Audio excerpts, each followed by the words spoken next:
Well, good afternoon, everyone. Hey, you made it to the last session. I'm proud of you guys. It's great. That's great. So this is the session on aging, and I'm very pleased to say that it has been brought to us by the contribution of the Azrieli Foundation. So today we're going to explore an area that is often overlooked, and that is aging on the spectrum. And today you're going to hear from our speakers who will explore the needs of the autistic people as they age from a research, clinical, and lived experience perspective. I'm very pleased to introduce one of my colleagues on the board, Dr. David Nicholas, who is our new member of our board on the Autism Alliance of Canada. And he, in his day job, he is Professor and Associate Dean of Research and Partnerships in the Faculty of Social Work at the University of Calgary. So I'm very pleased to introduce David Nicholas.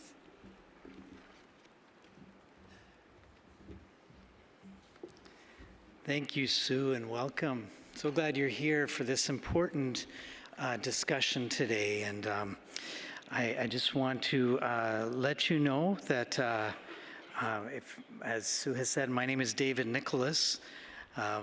My pronouns are he and him. I'm a slightly more than middle-aged white male without much hair, with glasses, and I'm wearing a black jacket. I just want to say that we just want to get together acknowledge, as we have earlier today, that with gratitude that we are on the unceded traditional territories of Indigenous peoples who have lived on these lands and taken care of them since time immemorial. Representing those here, indeed, from coast to coast to coast. We are on various, and we come from various treaty territories, and as well as the historical regional homeland of the Métis and the land of the Inuit.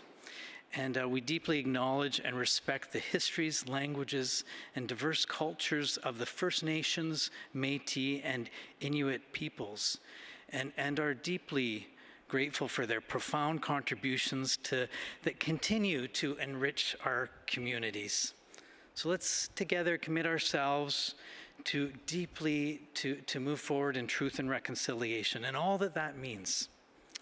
I also want to welcome our panel on the important topic of aging and older adults and autism. This is such an integrally important area, yet is an underdeveloped area, both in terms of services and attention that has been paid to this area, and in terms of research and knowledge. And I just want to thank our panelists who have come with that awareness and that kind of humble presence that we're learning, and we've got a long way to go in moving forward. And that's why I'm so pleased that we're having this discussion today. I also just want to convey as we get started, I'm struck with the importance of assuming good intent, even if terminology is used in different ways, which may happen in our discussion here. And just want to acknowledge that the language used and the perspectives offered reflect that of the individual on their journey, and does not necessarily reflect that of the Autism Alliance of Canada. I just want to introduce you to our esteemed panelists, both in person in the room, but also on screen. Terry Robson, who you'll meet in a few minutes, Dr. Mackenzie Salt, Dr. Margaret Bowman, and Dr. Fakhri Shafai. I will more formally introduce each individual just before they present. They're going to have brief presentations, and then we'll have some time for questions, which I think will be a rich discussion. Given that the presentations are sequential, we're using Slido, as we have done in other sessions, for the Q&A, the questions. And they will be up, and you'll see a QR code to use if you're in the room, if you're online. Just attend to that if you have questions. And I welcome you to, if you have a specific person you're intending your question to be directed to, you can indicate that, or we can open it up to the various presenters.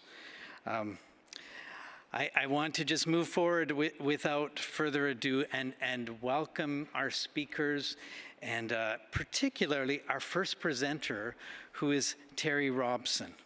Terry Robson is an autistic self-advocate, and may I add, a wonderful colleague and contributor within our community and within my own geographic community, the city of Edmonton.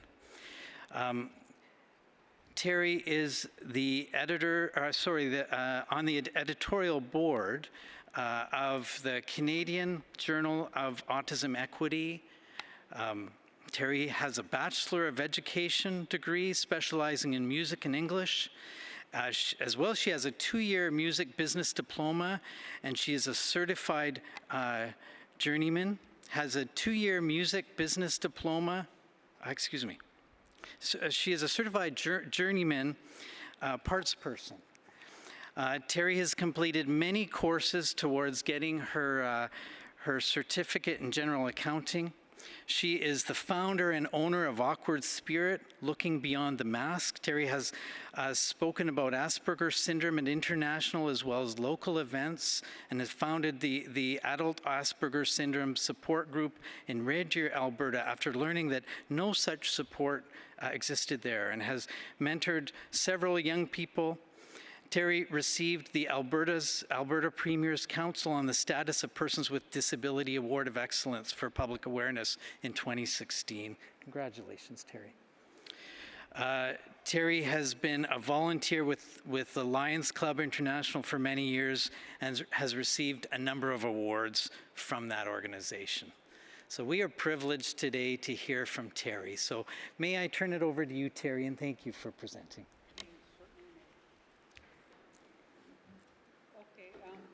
Start, I just want to thank Sneeve Family Foundation very, very much. They gave me a self-advocacy scholarship that enabled me to attend this in person. So thank you very much for the Sneeve Family Foundation. I really appreciate it. And okay, I am a white woman, not that you can tell from my voice right now. I have a lot of gray hair. I'm wearing a black shirt and tan pants. And as I want to start out with a phrase that probably hasn't been used much, but you may have heard once or twice these last few days. And there is nothing about us without us. Whether or not you're that 2-year-old little boy whose mom is trying to figure out what's going on with him, or in my case, you're a 62-year-old woman. There is nothing that we can learn if you don't have us here to learn from. And one of the things that I have learned as I've gotten older, and apparently 62 is the age to talk about aging in autism. So as I've gotten older, I've realized that even fewer doctors know less about autism and the spectrum than they did while I was younger. And it's very, very frustrating as an adult who is looking for those differences, like trying to find a psychiatrist. Well, you know, that's like trying to put that round peg into a square hole and see what's going on. But I also find it that they really don't understand. I finally got a family doctor, and I was thinking when I got this family doctor, like, oh, this is going to be fun. I'm going to have to educate her. I'm going to have to tell her absolutely everything about her, every med I have, you know, what do I use them for? How much do I take every day? And she surprisingly has turned out to be somebody who's very sympathetic to the fact that, yes, I do have autism. I live with this every day of my life. You know, she's willing to help me however I need it, which is more so than I've got from a lot of other medical personnel. And I find that unless I say I'm autistic when I first meet the new doctor, or as the case was 3 weeks ago as I'm laying on the snow waiting for the ambulance guys to get there, they show up and I go, well, I'm autistic, and they kind of look at me like, No, you can't be. Well, yeah, actually I am. So let's not have this discussion, well, it's minus 33 and I'm laying in a snowbank, just pick me up and throw me in the ambulance and then we can discuss it then. So a lot less people seem to know about it than did when I was younger. And I was frustrated enough when I was younger that as I get older, it's like, okay, I shouldn't have to explain all of this to you because I know the medical profession has changed. I know that people know there are more things about autism than ever used to before. So it's really hard. Like I'm going to my pharmacist for a medication change because now I'm getting the line, well, for a woman of your age, you shouldn't be blah. And I'm like, okay, I'm getting really sick of that line now too. But it is what it is. And so I'm trying to come to terms with the fact that my brain says, no, you're not 62. Meanwhile, my body's going, no, you feel like you're about 75. So, you know, it's okay that way too. But it's a hard thing for me to come to terms with. I struggle with it on a daily basis still. Not so much the fact that I have the diagnosis, because when I got that, I was like the happiest person going because I knew why I was so different. It was like, woohoo, weight's gone, I can be me, and it's okay to be me. But now it seems like it's a struggle to be me again because I'm having to re-teach people and from a completely and totally different angle than I did when I was 40. But then I'm blessed enough to have the opportunity to come speak with the group of people that's up here right now and give my lived experience story to you who did not jump off and get the first flight out of here this afternoon. So kudos to you. Thank you for being here. It's awesome. But I think my story needs to be told. I think that the older we get, the more we need to tell that story, because we, as a society, we forget about our elders. We forget about our mentors. And if it wasn't for them, we would not be here.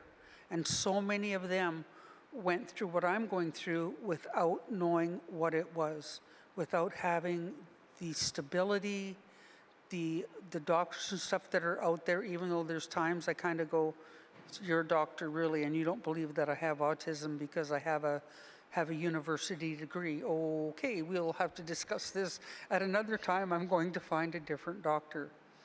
So even though I am getting older, I appreciate the fact that I get to come and speak to people and share what I'm going through with you. And yeah, just thank you so much for coming. I appreciate that I can share my story with you.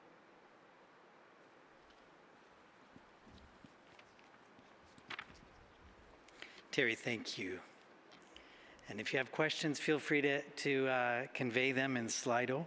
And we'll come back to the questions at the end of all the presentations. I want, if I may, to introduce a wonderful colleague, Dr. Mackenzie Salt. Dr. Salt is a postdoctoral fellow of the Autism Alliance of Canada. And if you haven't yet met Mackenzie, you've got to meet him. He's a wonderful colleague. This group knows it.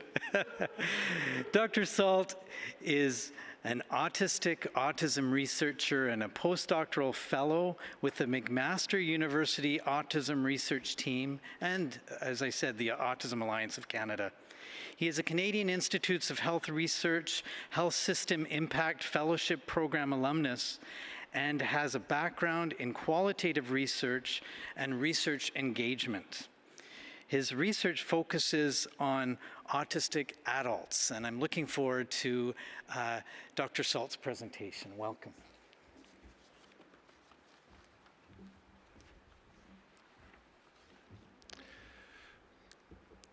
Thank you, David. Thank you, everyone, for being here today. So before I get into the presentation proper, I want to give a quick acknowledgement that I live and work on the unceded lands of the Anishinaabe, Haudenosaunee, and Mississaugas of the Credit First Nations, and lands that are protected under the Dish with One Spoon Wampum Agreement. And for those of you who want to know a bit more about me, well, physically, I'm about 6 feet tall. I'm a white male. I have brown hair with more gray hair than I'd like to admit. In my mid-30s, wearing a gray suit and a blue tie. So this research would not have been possible without the support of the Public Health Agency of Canada, the Canadian Institutes for Health Research, and the Azrieli Foundation. So, as you've heard through some of the other presentations and some of the other speakers at this summit, we don't know much about autistic adults in Canada. So the Canadian Academy of Health Sciences released a report in 2022 and identified very large gaps in our knowledge about autism in adulthood. We don't know how many autistic adults are in Canada. We don't know about their daily lives. We don't know about their quality of life, and we don't know what their needs are. And also, there are not many services, public services for autistic adults in Canada. So there are some private services, but very few publicly funded. And while there are publicly funded adult disability services, they are not necessarily specialized to the needs of autistic people, and autistic adults may not qualify for them. In terms of previous outreach to autistic adults in Canada, it's been very limited. Most of the previous outreach is focused on input from caregivers about children or from professionals. And as Terry mentioned, there's nothing about us without us. And in the spirit of that, and including autistic people in research that will hopefully lead to policy change, I co-created the Canadian Autistic Adult Needs Assessment Survey. So this was a hybrid survey having both quantitative and qualitative open answer questions. And there were 97 questions covering 11 areas of life, so not a very short survey by any means. And the areas of life covered included physical and mental health, employment, social relationships, and finances. And it was specifically designed to look at the needs of autistic adults in Canada age 30 plus years. So there is some research on autistic adults. However, much of that research tends to focus on the 18 to 29-year-old demographic. So we wanted to focus on the 30-plus demographic as they were the most under-researched and underserved and least understood. So this was co-designed with lived experience partners. So there were 9 autistic adults and 1 autism parent who contributed to this project and designing the survey and the marketing and many other aspects of it. And I'd like to thank them for all of their involvement. So this group represented various ages, genders, and abilities, and we brought it together because we wanted to get multiple perspectives. As a white male autistic, I can only represent my experience. And when you've met one person, one autistic person, you've met one autistic person. And there are lots of autistic people out there. So the initial survey draft was developed using questions from existing questionnaires that had been used previously with autistic adults, older adults, and or adults with disabilities or disabled adults. And these are questionnaires on quality of life, health, and more. And so many of these questions, in going through the iterations to finalize the survey, had to be reworded. Some questions were removed entirely. Other whole sections were added. So for example, transportation. And the survey was made longer and more comprehensive, which was initially we felt it might be a little counterintuitive, but the response from our lived experience, from the lived experience committee was they would rather have one large comprehensive survey than have multiple surveys where there might be gaps and creating more burden. So our initial survey, the initial survey of 60 questions then ballooned to 97. So the survey was open for 2 months. And it was advertised through social media, and it was disseminated with the help of 15 partner organizations, including community organizations, service providers, and research groups. The survey was primarily online. However, paper and phone options were available for accessibility. So some of these dissemination partners had paper copies that they could hand out to their membership who may have felt more comfortable with a paper survey or weren't great with technology, or were in areas where they did not have reliable internet access. The median survey completion time, it took about 45 minutes. So definitely not short. And there were 1,912 responses.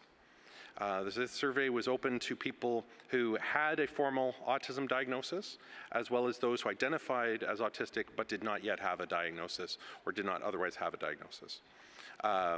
So respondents could choose to be compensated for completing the survey. We wanted to make sure they had the choice for fear that some of if they were on disability assistance, that some of that might be clawed back if they accepted compensation. And we had representation from every province and territory. So in terms of the sample of who we were able to hear from, 55.1% of the respondents had a formal diagnosis of autism. 73% of respondents were assigned female at birth, and this was really important because there's a sex disparity in autism. Autism is 2.5 to 4 times more common in males than females, and autistic females can have very unique experiences that are often understudied. In terms of age, almost 3/4 of our group, of our respondent group, was under the age of 44, and in terms of people 65 years of age and older, it was only 1.9%, and the oldest respondent was 78 years old. 65.5% had completed a college diploma or a university degree, and 6.3% of respondents identified as Indigenous, and 77.7% of respondents identified as white. 68.8% of respondents declared that they had support needs, so 41.7% said that they had low support needs, 24.8% had moderate support needs, and 2.3% had high support needs. So overall, our sample was well educated, employed, had low support needs, and were mostly female at birth and white. So in the following slides, I will present some of the results of the survey, as well as some selected policy recommendations that we came up with based on these results. A full list of the policy recommendations developed will be publicly released over the next few months. So we asked questions of the respondents who had received a formal diagnosis. And so 65.7% of respondents were diagnosed as adults. And in terms of the effects of diagnosis, as Terry alluded to and mentioned earlier, 51.3% of diagnosed respondents indicated that receiving a diagnosis had a positive effect on their mental health. 67.4% indicated that receiving a diagnosis had a positive impact on their understanding of their personal identity and who they were. 79% of respondents without a diagnosis would seek one if there were no barriers. The most frequent barriers reported were cost, with just over 2/3 of respondents saying cost was an issue, lack of nearby diagnostic professionals who can assess adults, and then lengthy waiting lists for assessments. So in terms of a policy recommendation, for this we drafted to develop targeted initiatives to alleviate financial burdens within a stepped care model, including specialized assessments, to enhance accessibility of diagnosis and ensure equitable access. So a stepped care model is something that I hadn't heard of before doing this work, and it refers to a way of delivering health care so that the most effective but least resource intensive option is used first, and then only then stepping up to the next level based on the needs of the patient. So in terms of finances, 56.2% of respondents did not have any retirement savings. We also had 42.7% did not have any short-term savings. 25.4% did not have enough money for the things they need. 68.4% spend more than 30% of their monthly income on housing, or their housing costs are paid by somebody else. So compared to the general population, based on information from StatsCan, that is compared to 21% of homeowners and 33% of renters. And 60.1% of respondents who were, oh, I'm sorry, I'm getting ahead of myself. The policy recommendation for this one was to establish a policy and funding framework to remedy the shortfall in inclusive housing and with individualized supports to enable autistic adults to live independently in their communities. So in terms of employment, over 1/3 of the respondents were not working. And in terms of things that were needed for work, flexible work hours was the top request, remote work, and then accommodations in physical work environment. And then 60% of respondents who were not working did not have sufficient supports to help them find a job. Of those that were working, 49.2% did not have sufficient supports to help them do their job. And 54.8% did not have sufficient supports to help them advance in their job. So they were stuck wherever they were. And then less than 30% of respondents indicated that they used accommodations at work. And so in terms of a policy recommendation, it was to fund, promote, and adopt employee-focused development and support, taking a life cycle approach to support employment, including transitions from educational environments to the workforce. In terms of health, the health profile of autistic adults in this survey revealed significant challenges. So almost 85% of respondents indicated that they had recurring or chronic health conditions. 41.1% of those respondents indicated that they had over 5 types of chronic conditions, showing a distinct need for health care and support. Over 60% of respondents indicated that their mental health was poor or fair. 74.7% of respondents did not have sufficient access to mental health services to completely meet their needs. 71.7% of respondents did not have sufficient access to counseling or coaching to completely meet their needs.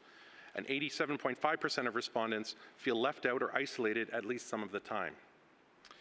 So in terms of policy, the recommendation is to address the issue of limited access to healthcare providers by working with provinces to create and proliferate a patient-centered medical home or healthcare team model, providing autistic adults with continuity of care. In terms of next steps, I'm currently running a follow-up project to learn more about the mental health and community-based social support needs of autistic adults based on these survey results using focus groups, and we've just finished data collection for this. More research is needed to capture the needs and experiences of other autistic people who we were unable to reach in large numbers in this survey. So those with higher support needs, older autistics, those with lower levels of education, and members of ethnic or visible minorities. And in conclusion, there is a distinct role for government in supporting autistic adults. And the data from this survey provides a starting point for a national autism strategy to address the needs of autistic adults across Canada. So I want to thank all of the people who participated, as well as my research team and you all for listening. Thank you. And the public report is available at those QR codes. This slide will be posted again before the session is over. Thank you.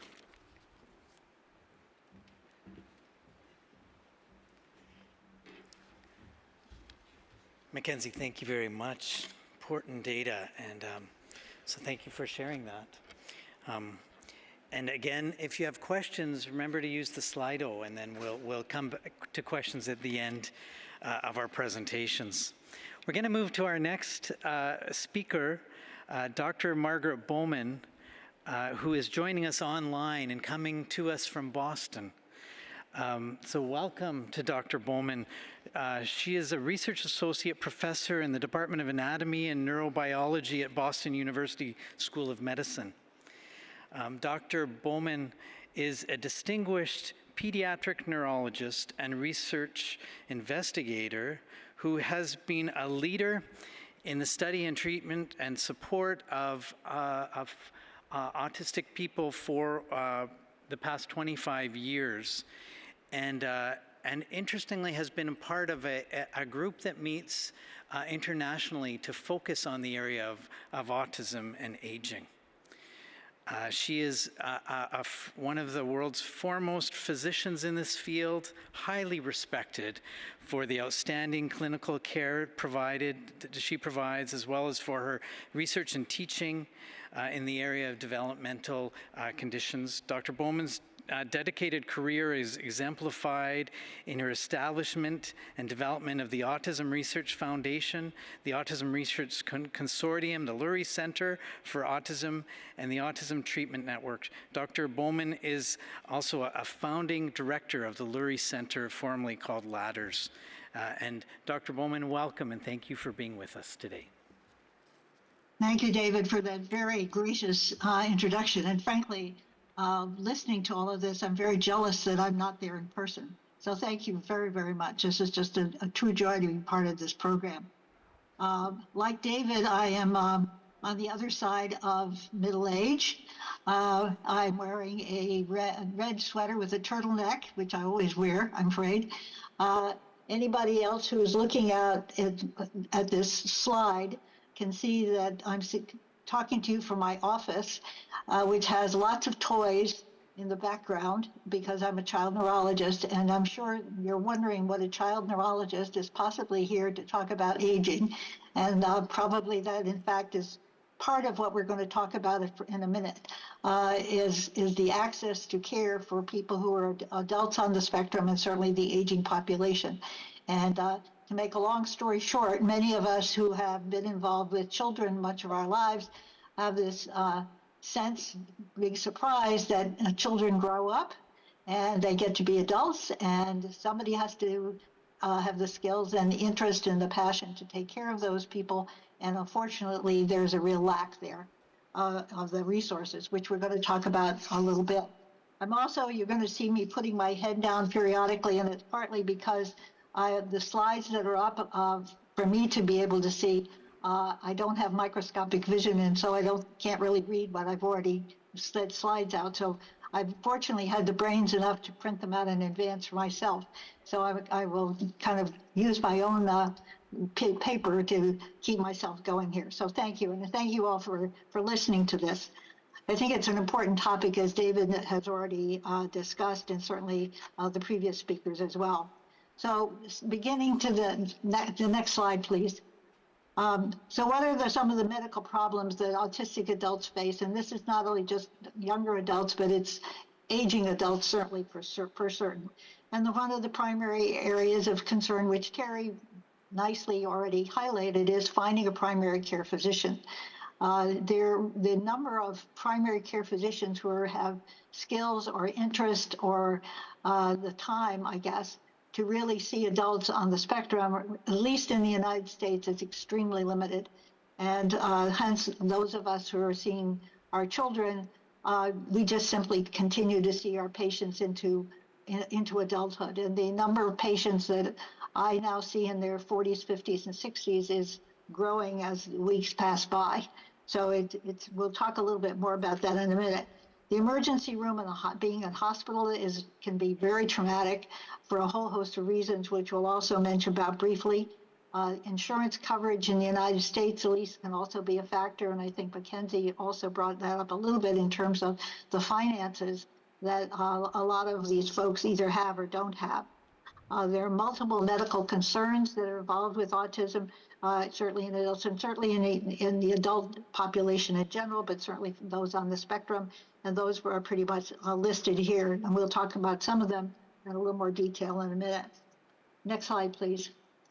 So the medical conditions that are highlighted here are probably fairly common in adults anyway, but certainly in terms of those on the spectrum for sure.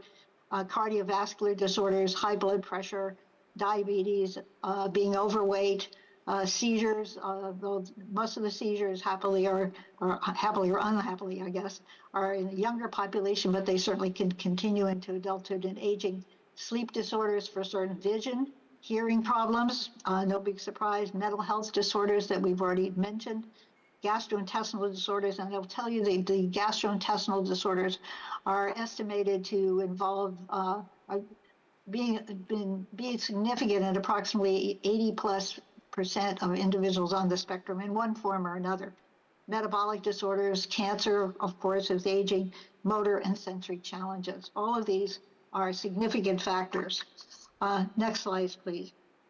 So what are the diagnostic challenges? And this is really the core of the problem here, is that many of these conditions present differently in individuals on the spectrum. And many of the symptoms that are presented are not easily recognized by the average physician. And so the next word here, it has to do with the fact that a lot of the individuals, particularly those who are non-speakers, have a lot of trouble communicating their pain and discomfort. And one example of such a situation was a young woman who came in with her parents at the age of 21 years, and she was hitting her head, and the only thing she could really say was "head hurts" as she's hitting her head. And so, of course, the parents came to see a neurologist because their hypothesis was that she had headaches. And because I'm aware that most of the folks who present in my office come in with behavior problems, but also are likely to have a gastrointestinal problem, I made the recommendation that she be seen by a gastroenterologist. And fortunately, these parents didn't think I was totally crazy, I'm happy to report. And they did have their daughter seen by a gastroenterologist who had to be somebody who didn't think I was crazy and who would follow up. And there are probably a handful of those in the Boston area, I would say. In any case, he proceeded to do what's called an endoscopy, which put a tube down and look into the esophagus. And long story short, she was found to have an esophagitis with gastroesophageal reflux disease.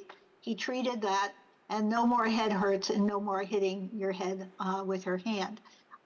So it simply highlights the fact that just because somebody is reporting something or is hitting themselves in some way, it doesn't necessarily mean that head hurts, or it doesn't necessarily mean what you might assume it might mean. It's not always seizures, for example. It's not always something that you'd easily recognize. So one has to think more out of the box. What are the possible things that could be contributing to this person's pain and discomfort?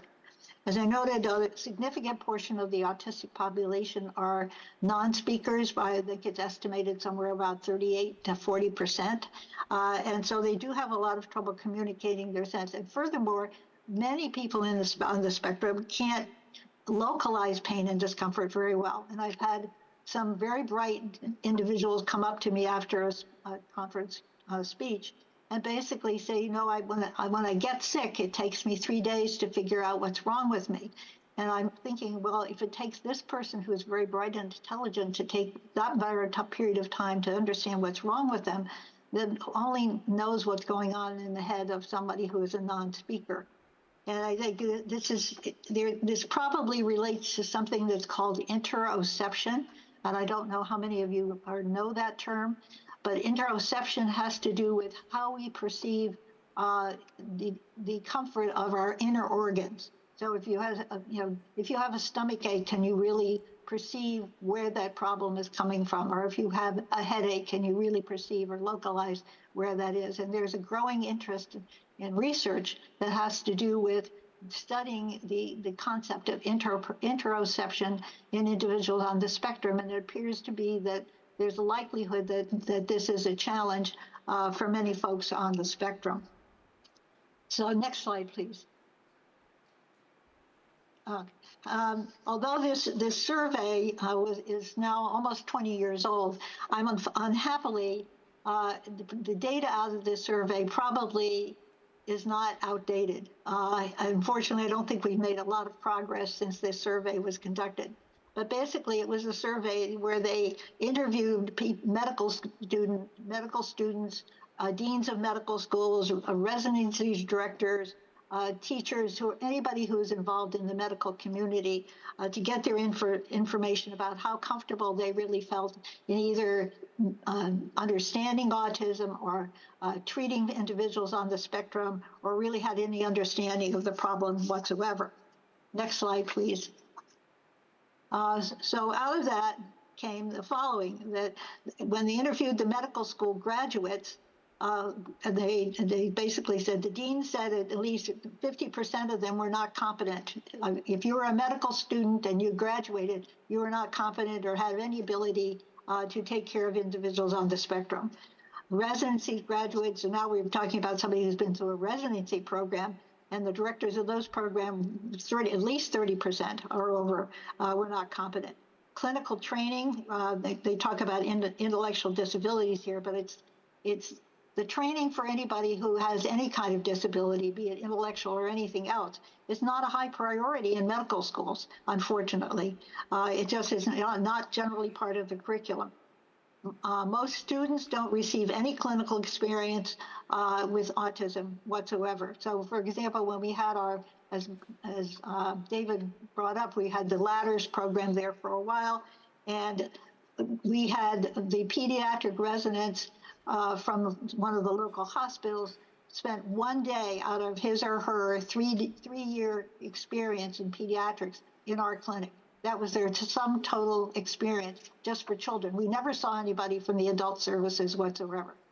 We just saw the pediatric people. So it highlights to me, at least, the fact that we're still not training our residents, our students, our interns to do what really needs to be done, which is basically to help individuals on the spectrum or to perceive what they're going through.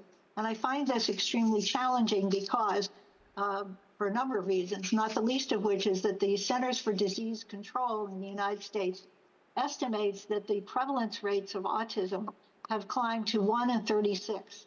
And if in fact that prevalence rate is really accurate or even close to accurate, it's inconceivable to me that regardless of whatever discipline you're in, be it gastroenterology, neurology, ear, nose, and throat, you name it, hematology, and so forth, that you're not at some point kind of come across many individuals on the spectrum. And to not be able to train them to work with individuals on the spectrum, I think is a major factor in terms of why we're having this conversation. Next slide, please. The issue of preventive screening, quite honestly, didn't come to the top of my personal radar screen until a colleague's, my colleague's brother was on the spectrum, and he is now in his 60s and was recently diagnosed with prostate cancer. And it became apparent that, in fact, many individuals on the spectrum, and particularly probably those living in group homes or those who are non-speakers, are really not being screened through preventive care like it's being recommended for those of us who are, I guess, neurotypical, I guess. But in any case, the number of people being screened for diabetes, being screened for maybe even high blood pressure for that matter, really is very poor. How many women, how many female autistic individuals are being screened for mammograms or cervical cancer or ovarian cancer? How many men are being screened for prostate cancer? I think those numbers, I think, are very, very low. And I think this is part of the problem of facing healthcare for the individuals as not only in the adult population, but certainly in the aging population. Next slide, please. So what if we have a provider, let's say we had, for example, somebody who really is interested in autism and really is invested in taking care of individuals on the spectrum, what limitations are they facing? Well, first of all, as I've mentioned earlier, the number of primary care physicians out there who are willing, able, and invested in seeing individuals on the spectrum, at least at this point in time in the United States, is very short. So that, if you're going to try to get in to see somebody, there's a long waiting list that's already been mentioned. Oftentimes these people, they make their money based on the number of patients they can see. And when you're working with somebody on the autism spectrum, this is not a population, as most of you probably know more than I, that you're going to see, 6 patients an hour here to make your income. So, it's much more time consuming. It's not that it's a bad thing, but sometimes you get someone in your office who's who's having a meltdown, for example, so sometimes you have to wait or handle things a little bit more slowly. We've got sensory issues going on here. There are a whole host of reasons why this is more time consuming. It's not necessarily that the patient, him or herself, is time consuming, but it's all the other factors that are involved. Frequently, they will come with a caregiver who gives them some information. Sometimes the information is complete, sometimes it's not, and so forth. We've already talked about the fact that many of these primary care physicians don't have a background in autism. They may have heard about it, they may have seen one or two people, but they really don't have the medical education, the depth of expertise that it takes to really do a good job. Then not enough time. We've already talked about the paperwork. At least now in the United States, they've got all of us doing things online with various little forms that we need to fill out. So, you know, it's getting to be almost worse doing the paperwork than almost anything else. And then, of course, the insurance issues and reimbursement, particularly for what we call in the States Medicare and Medicaid, which are the coverage that a lot of these patients have, is really fairly low. So you're not getting reimbursed to the level that you're putting in the time. So consequently, you know, the impetus or the wish for a primary care physician to take on this population is pretty low. They don't have the incentive, the motivation to really want to take it on because they're not going to get paid the way that their time would allow them to be paid. So it's kind of, frankly, I find it kind of depressing personally. Next slide, please. So then we just a few words about going to the emergency room. Next slide, please. Emergency rooms, I don't know if anyone, next slide, please. Hello? Okay, good. Okay, if you've ever been in an emergency room yourself, it's noisy, it's busy, people are kind of running around. You get stuck in a room, and they have to sit and wait a long time. Then somebody comes and says, you know, you need to have such and such a study, so you get hauled off to the X-ray department or wherever. And it's from a sensory perspective, it's overwhelming. It's beyond somebody's routine, and it is totally distressing, even for the typical person coming into an emergency room. Not the least about someone who can be very sensitive to certain kinds of sensory input.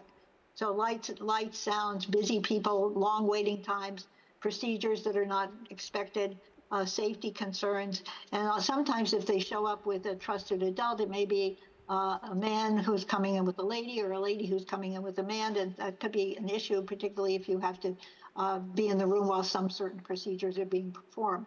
So it's not exactly ideal.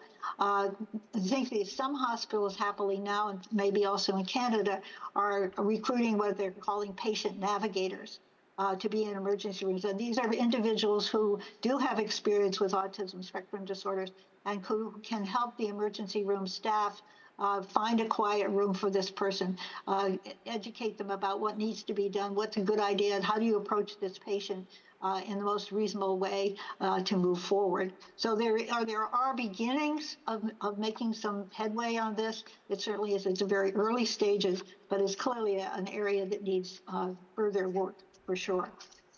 So finally, next slide, excuse me. So the parting words, as you've heard, we've got a lot of work to do here. I'm sure that's why you're having this session today. The aging population is moving very rapidly, frankly. I think there's some statement that it's not aging, but there may be 50,000 individuals a year in the United States are achieving the age of 18 years of age, which puts them into adulthood. And you can only imagine what that looks like for individuals who are aging. I think one of the challenges of the aging, which Mackenzie, I think, brought up very well, is that how do you identify someone who's an aging person on the autism spectrum in the first place?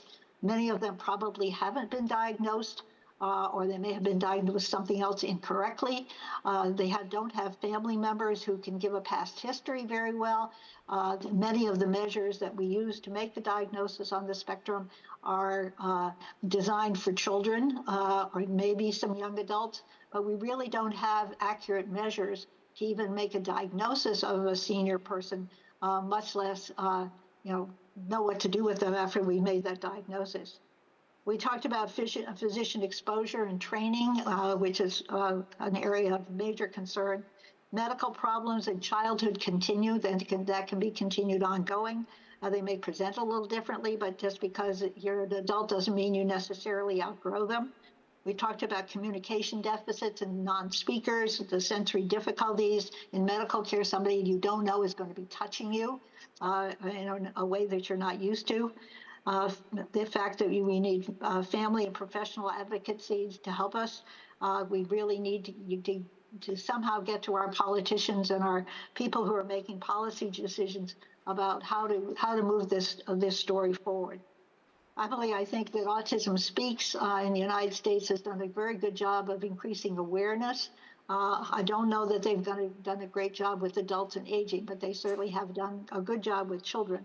But I think we need to apply that same approach to the individuals who are now adults and aging and move that whole population forward. So with that, I will stop speaking and thank you very much. And I will be more than happy to take questions at the end of this session. But thank you very much for including me. It's been a pure joy. Thank you. Dr. Bowman, thank you very much. I was remiss, and may I apologize that those slides that Dr. Bowman just presented were only available in English, so my apologies for that. The next set of slides are both in English and French, and I want to introduce our next speaker, Dr. Fakhri Shafai, and Dr. Shafai is the Chief Science Officer of AID Canada, where she co-develops evidence-informed resources with and for the autism and intellectual disability community. Dr. Shafai has a master's in education and a PhD in neuroscience. Her interests include knowledge translation, sensory processing, anxiety, and aging in autism.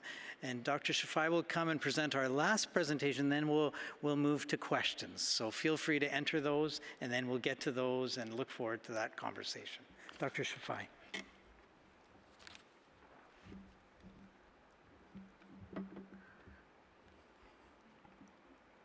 Testing, we're good? Can you hear me? All right. Thank you so much for joining, and I recognize I am the last presentation on the last day of this, so thanks for your attention. I would like to start by talking about what is a think tank.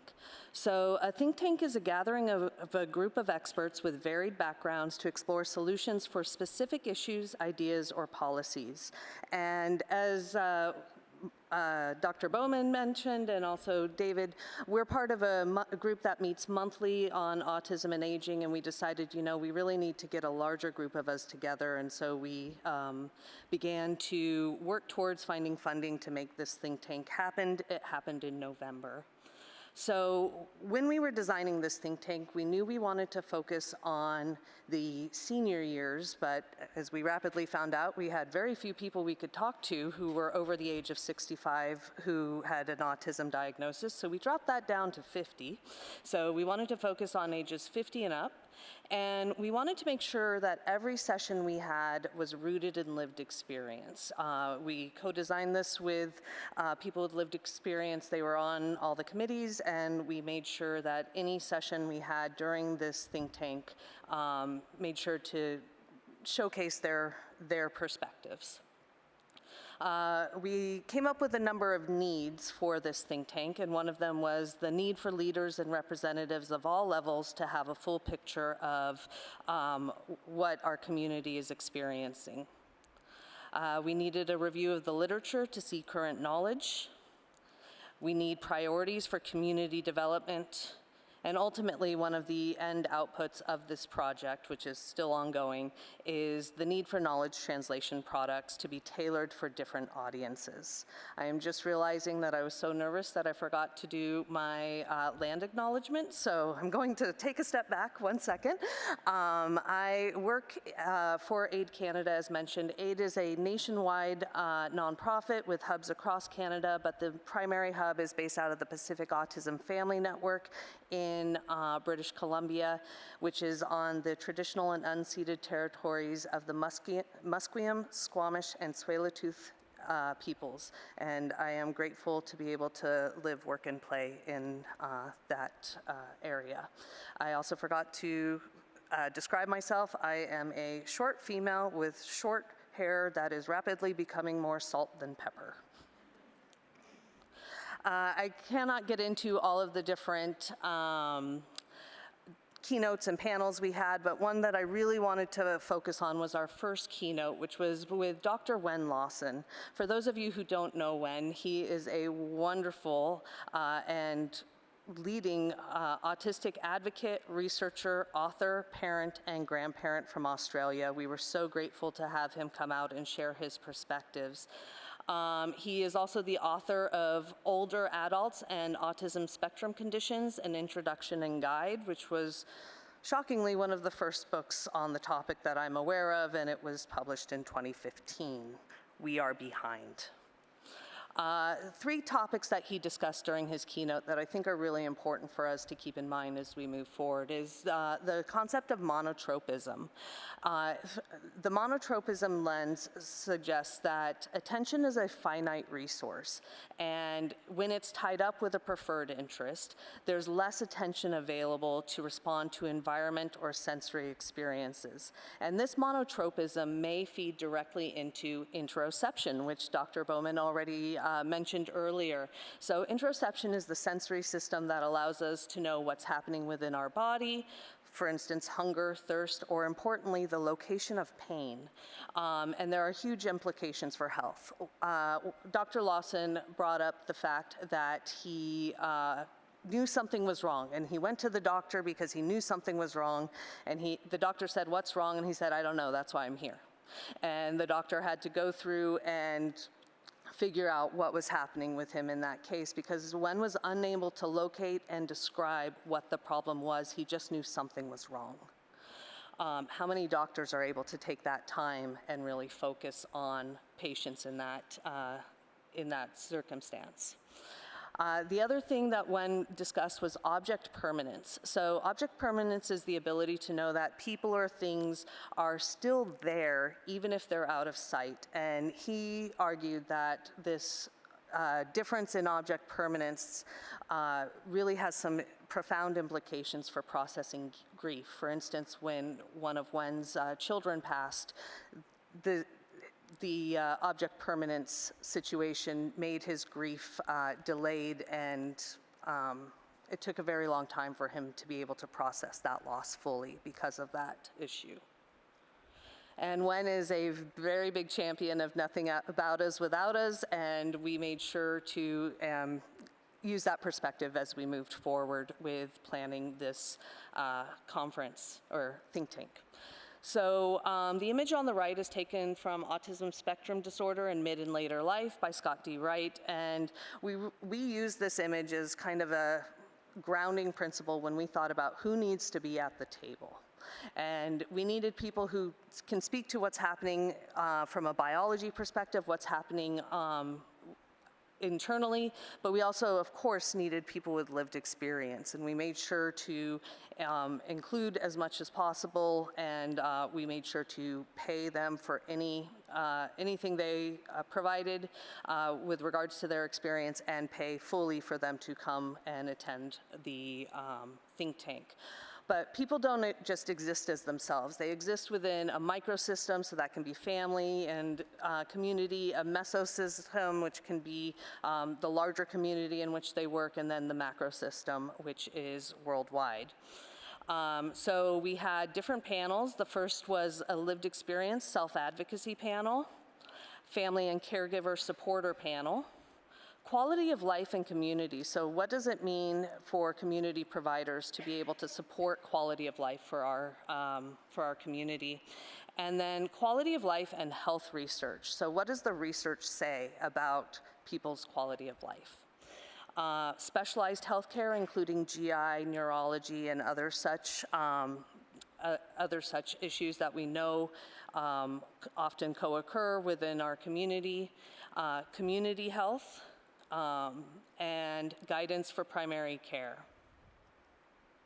So I can't go into all the panels, what was shared. They only gave me 10 minutes.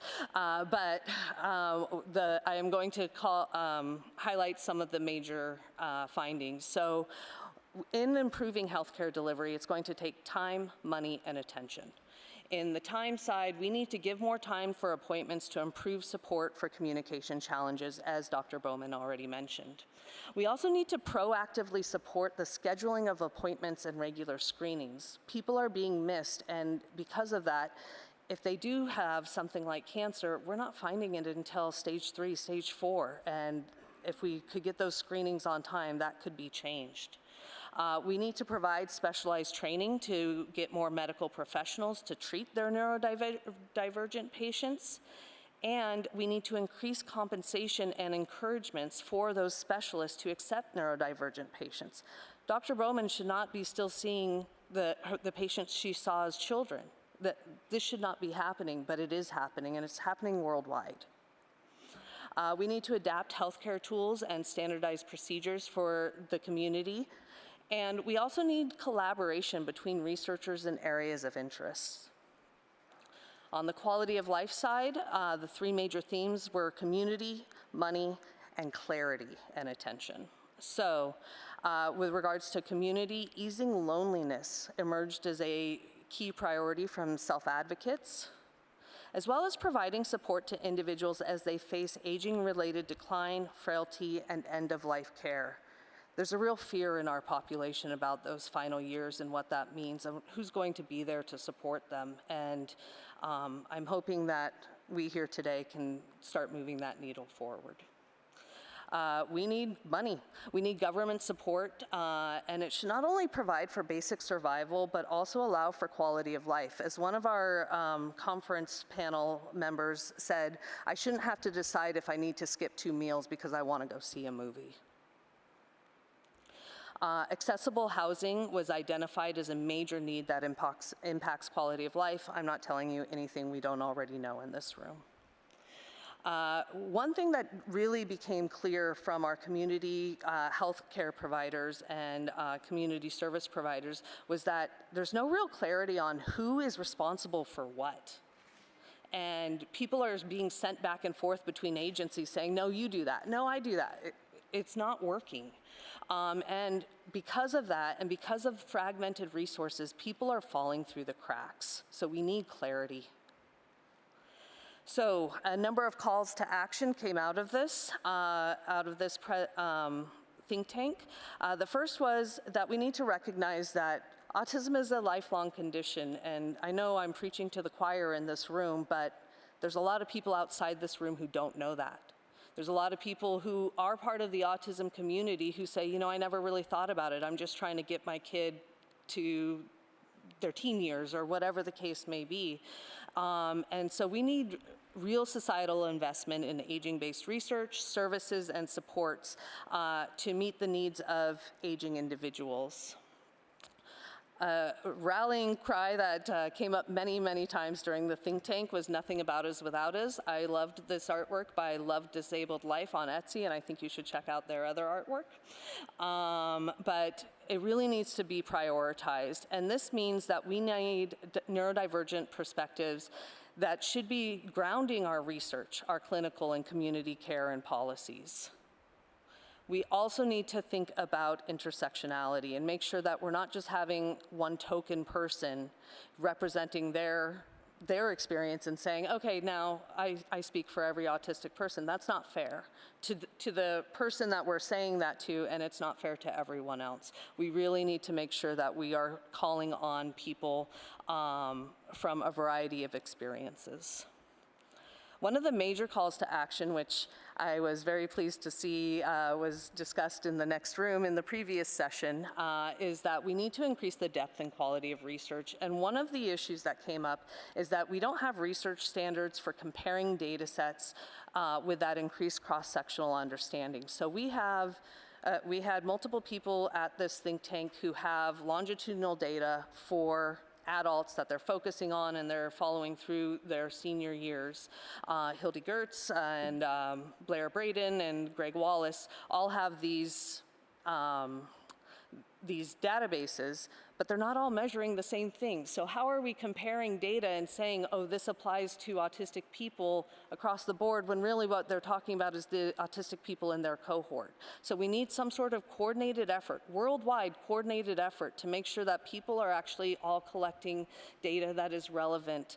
And part of that, to make sure that is happening, is we need to make sure this is participatory design. We need to make sure that it's not just researchers making the decisions on what should be included, but autistic people are involved in that decision. Another call to action was to invest in aging with dignity, respect, and community. So investment in resources to prepare and guide adults through life transitions are needed. We often talk about that first cliff between graduating high school and entering young adulthood, but we need that second cliff. We need resources for that second cliff. And so that means housing, it also means service availability, and it means socialization opportunities. As mentioned, people are lonely, and we need to figure out a way to make sure that's not happening. We need also to allow for people to have agency where they can age in place. The number of people who have said, you know, I was offered housing, but it's in an entirely different city, and I have nobody I know there, so now I'm stuck here, or I go to where I don't know anybody. That's not fair. We need to build integrated, interprofessional, and intersectorial, I said that right? Relationships. Collaboration opens opportunities to prove access to services, supports, and learn from other sectors and build those partnered innovations. We need to consider a broader systemic approach to well-being that includes things like community planning, like first responder training. These all need to occur in order for our community to be supported in the way they deserve to be supported. Another call to action was to really define what it means to be trauma-informed and have person-centered care in neurodivergent aging.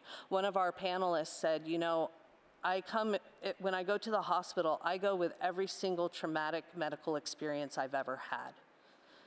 Just because I'm in my 60s now doesn't mean I wasn't traumatized in my teens and in my 20s and so on. So what does it mean to be trauma-informed and recognize the experiences that people are having when they show up to the hospital? How do we do that?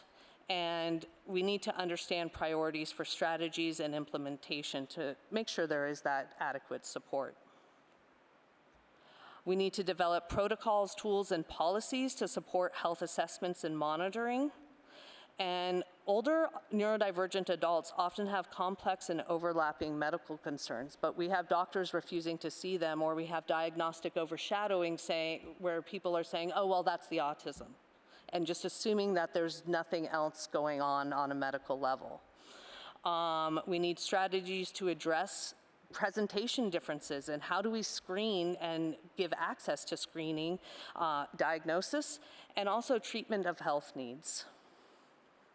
I was not able to get into many of the activities we did during this 4-day conference, or 3.5-day conference, but some of the priority health areas, we did a voting activity, and these are in alphabetical order, not in order of importance, but these were the areas where they said we really need more research, we need more support. The first, because of those complex and overlapping medical needs, the first was arthritis and/or bone health, cancer screening and treatment, cardiometabolic care, emergency care, gastrointestinal functioning, gender LGBTQIA+ health, neurology, pain management, especially for those who are not able to describe their pain. How do we support people who are not able to tell us where it hurts? Palliative care, reproductive health, and sleep challenges. So I'm sorry I gave you a drive-by of 4 days, but I tried to do it on time. I would like to thank our funders for making this think tank possible, CIHR, SHRC, Autism Research Institute. Thank you to the Pacific Autism Family Network for donating the use of the space, Aid Canada to donating mine and David's time in organizing the think tank, and the University of Calgary Azrieli Accelerator Program. Thank you.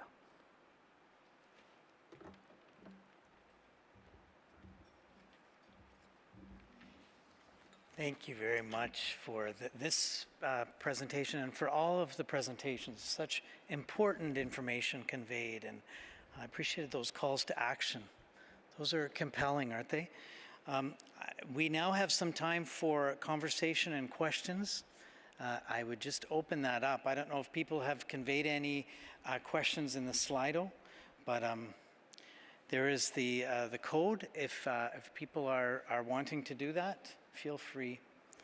I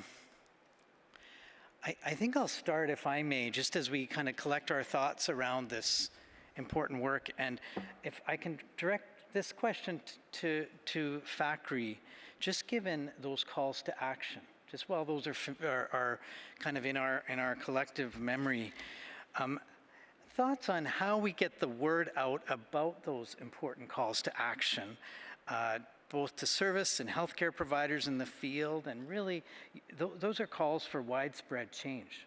Any thoughts on how we move that forward?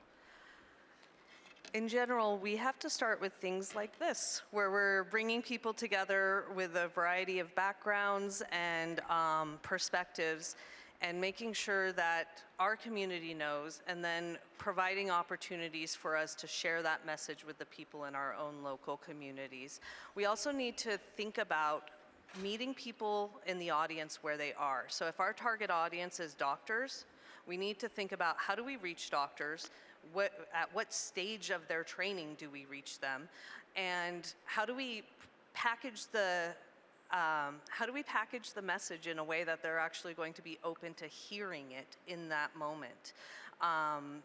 Does that mean we only have 5-minute video to tell them the message? I hope not, but sometimes that's what we have. So we have to work within our target audience in a realistic way in order to share these sorts of messages, and we need to tailor those messages to their perspective to get them to buy in to what we're saying.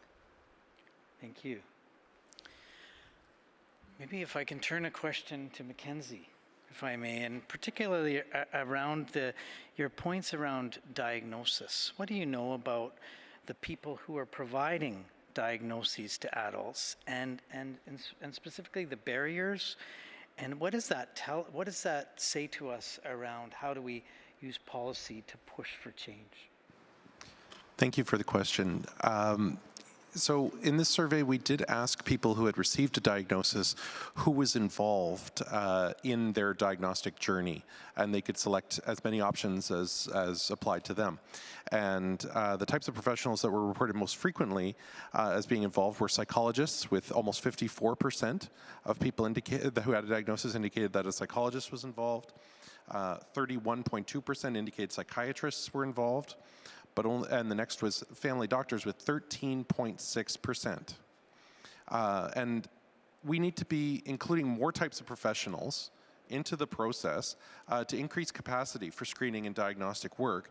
And we also need to enhance training for other medical professionals, including family doctors and other healthcare providers, to diagnose autism. And this could relieve some of the pressures and barriers that autistic people face in getting a diagnosis. The most shocking result was that of family doctors, of how the very few had family doctors involved in the diagnostic process. And since that's the first point of contact for many, that really needs to change. Mm-hmm. Important points. Mackenzie, can we stay with you? There's a question in the Slido. Was there something in your data or findings that surprised you or was unexpected? That is a great question. Whoever asked that, thank you. There were some things that really surprised me, some things that didn't. I think one of the things that was unexpected initially was the high response rate from autistics that were female at birth. And this is a group we don't hear from enough. And we got to hear qualitatively from some of them about experiences with childbirth, which we don't have much information on, and it was really important to hear those things. I think one of the most surprising pieces was around diagnosis. So as I said earlier, 79% of people who didn't have a diagnosis would seek one. Those who wouldn't seek one, some of the reasons were really surprising. So there was a salient concern that people were worried that if they got a diagnosis, they would lose their children, that their children would be taken away by Child Protective Services or things like that. And I don't know how realistic that concern is, but the fact that that is a top concern was very surprising to me and is very unfortunate. There's another question about the survey, and particular to to individuals 65 years and older. Have you had the opportunity to look specifically at that population and their unique needs around housing and finances, particularly in later adulthood, and insights about that age group? So that is a great question. Unfortunately, we have not had a chance to look into that age group specifically. At this point, we've looked at the whole group so far, but we are planning to do further analysis into that age group. One thing that was interesting was about that age group specifically was we asked a question about level of day-to-day support needs. And many who are in that age group indicated that they either had low or no support needs. But later on in the survey, when they described their daily experiences, they indicated that they needed help with dressing themselves, getting fed, getting up and moving around, which I might consider to be a level of daily support needs, not no support needs. So I think if we were to do this again, targeting an older population of the 65 plus or 50 plus, I think that we need to maybe redefine that question a little better and maybe give some more examples, rephrase it a bit to try and capture that, because I think that it in effect underestimates the level, it definitely underestimates the needs in that age group. Important to capture how the needs shift, eh? Yes, absolutely.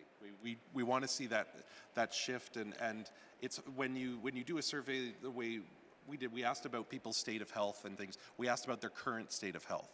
We didn't ask about the changes of their state of health over time. That's another thing that I would, if I were doing a follow-up to this, that's another thing that I would add.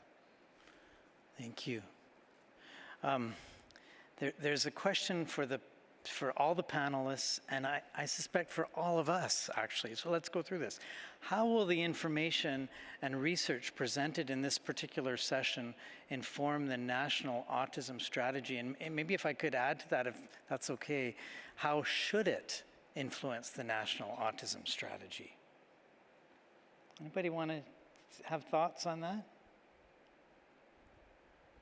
Terry. I think it's really important that they hear more from lived experience. I don't think enough is said by lived experience people that is actually heard.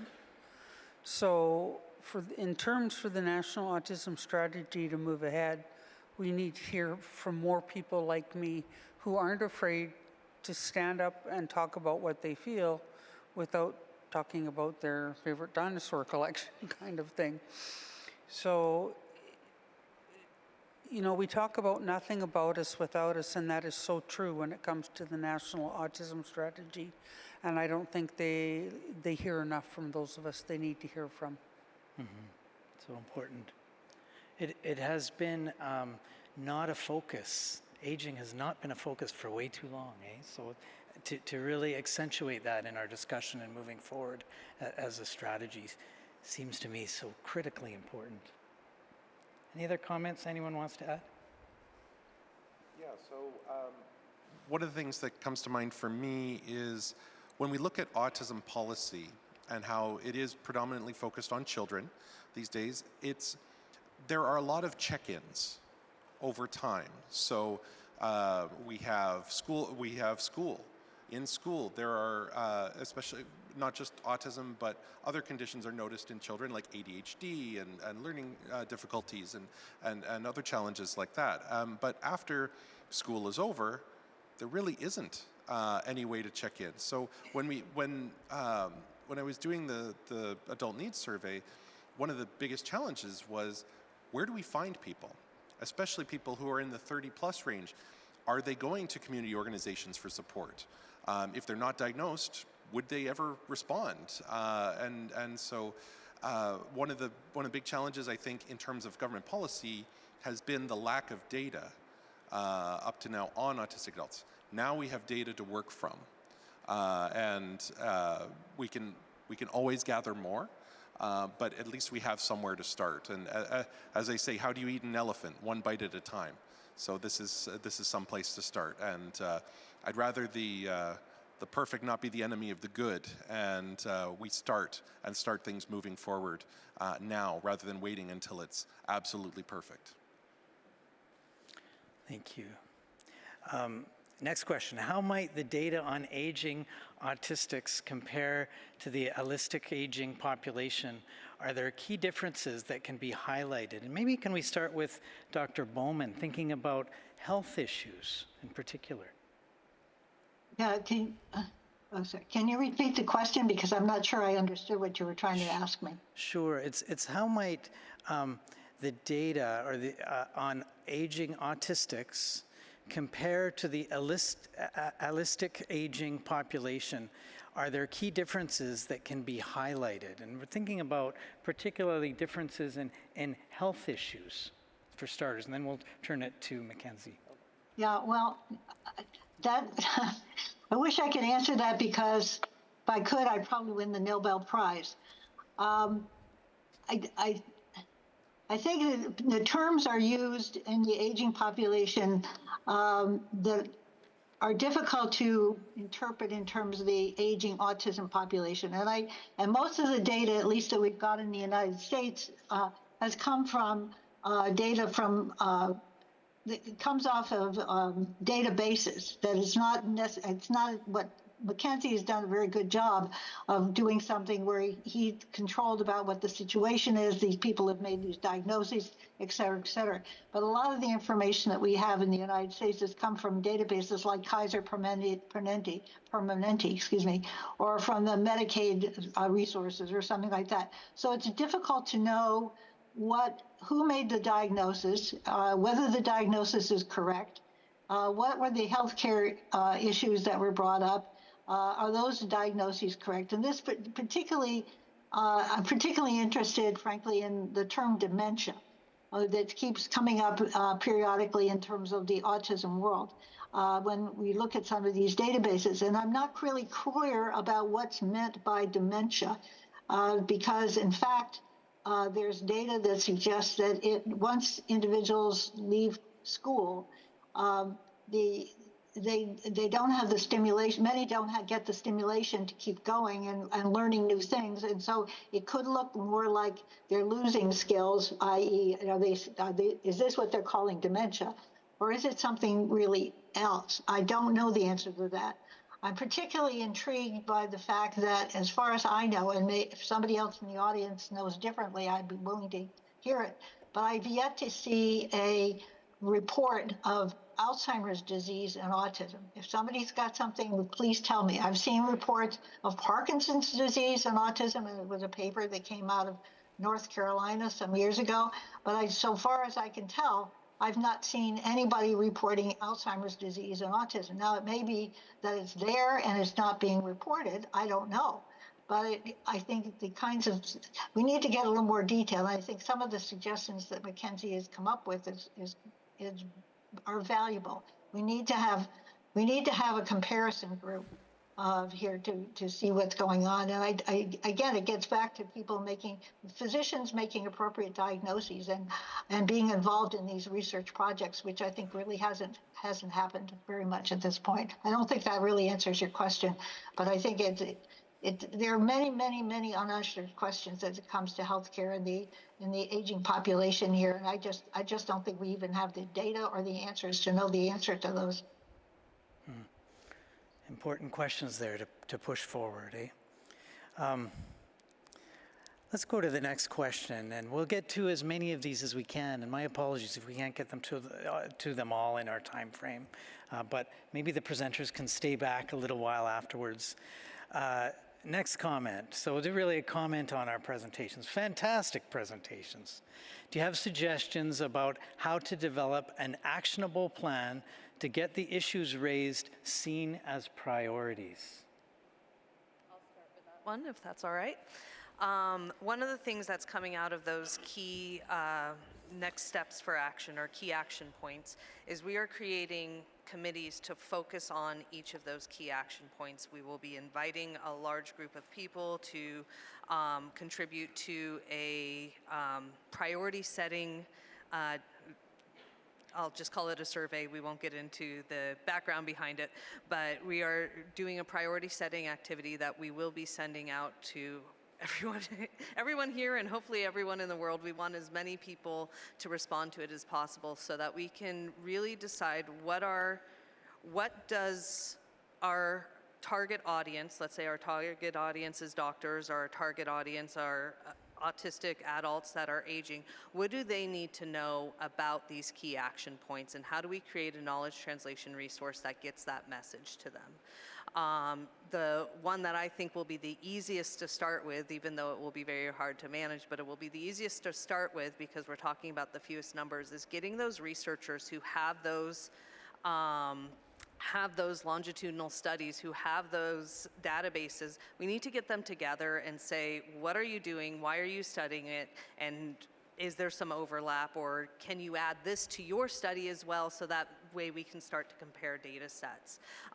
This needs to happen through these groups, and I really hope that with that, along with people telling us what format a knowledge translation resource should be for a particular audience, that we can start to get those messages out to the larger population. Thank you. I'd like to add one thing to that. Well, it might turn out to be more than one. We'll see where it goes. So as I mentioned in my talk, we are doing a follow-up right now with focus groups around mental health and social support programs. And as part of that, we are gathering recommendations from the directly from the community. And we are going to be taking that to government, and we are putting that in. It will be a public report as well, such as the public report that is out on the information that I put out. It's on the Autism Alliance of Canada's website under Adult Needs. Check it out. Also, talk to your local representatives. Talk to your politicians. Talk to your MPs, your MPPs, your MLAs. Talk to them, because we need political will behind this so that we can make the systemic changes needed for this community. So everyone needs to speak up to everyone around them. So definitely speak up. An important message. Could I add one thing? Sure. Okay. This is probably not very scientific, but if you were going to raise awareness, I'd like to see something like what Autism Speaks did in its early years, which was really raise awareness enormously. I mean, it was very hard in the United States not to turn on your television set and see some kind of advertisement about autism and what it was, and why we needed to do something about it, and what we could do for the children, et cetera, et cetera, et cetera. I think a similar approach could be extremely helpful. I don't have any brilliant idea about how to pull it off, but to raise awareness about adults and older people on the spectrum.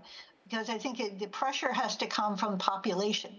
And the population then has to put pressure on the legislature or the policymakers to make something really happen here. So I don't have any other hot ideas about how to do that, but I think something like that in my fantasy life would really be extremely helpful and potentially effective. The importance of pushing for change, eh? All right, let's go to another question to the highly regarded self-advocates. In your lived experience journeys, have you also learned to effectively cope with age-related health issues? And please feel most welcome to elaborate in as much as you wish to do so. Okay.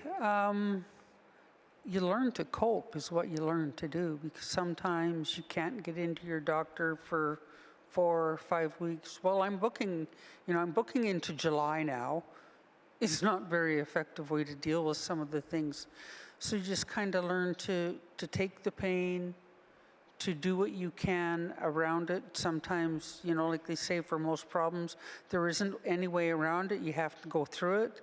So a lot of these things, like I know with myself right now, I'm struggling with some health issues.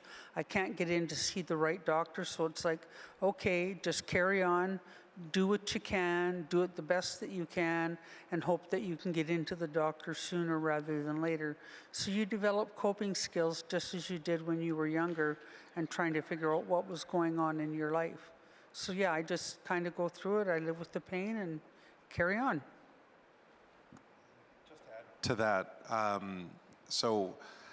I'm hearing impaired. I'm deaf. I'm completely deaf on one side. It was due to a medical procedure when I was 22.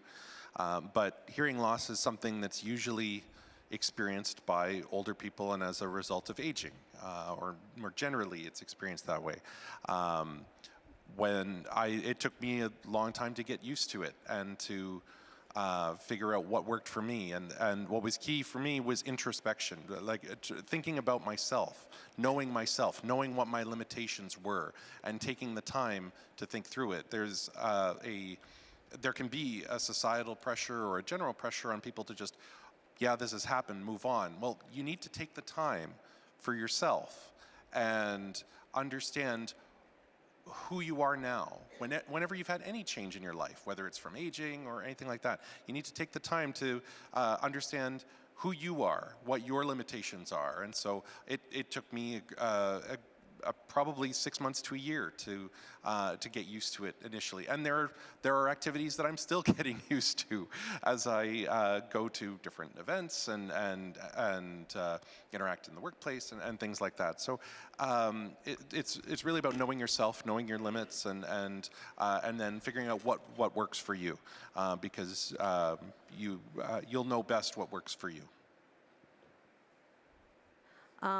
I know we're out of time. I just want to address the next question on the list there about other countries that have made advances in ensuring their healthcare system is more neuroaffirming that could inform future practices in North America. I believe Australia is ahead of all of us, and they're doing some pretty incredible work. Dr. Wen Lawson is part of a lot of the efforts there. And they've also done some incredible work around teaching interoception skills. And so if you're interested in that, there's a ready-to-learn interoception kit online that can help teach those skills, because if we can get people in touch with their bodies, we can start to get ahead of some of these health issues before they turn into stage 3 or stage 4 cancer. Thank you. And I'm sorry that we're pressed for time. I'm going to invite Sue to come. But just on that note, just to recognize our international delegates. We're learning together. And think of Susan, who's here from the National Institutes of Research in the U.S. So thank you for being here. And to our panelists, thank you for a wonderful panel. And to all of you who engaged. And as we continue to push forward this important area and moving forward. So thank you for your attention to this, and let's keep this conversation moving forward. Thank you to our panelists. Sue? So.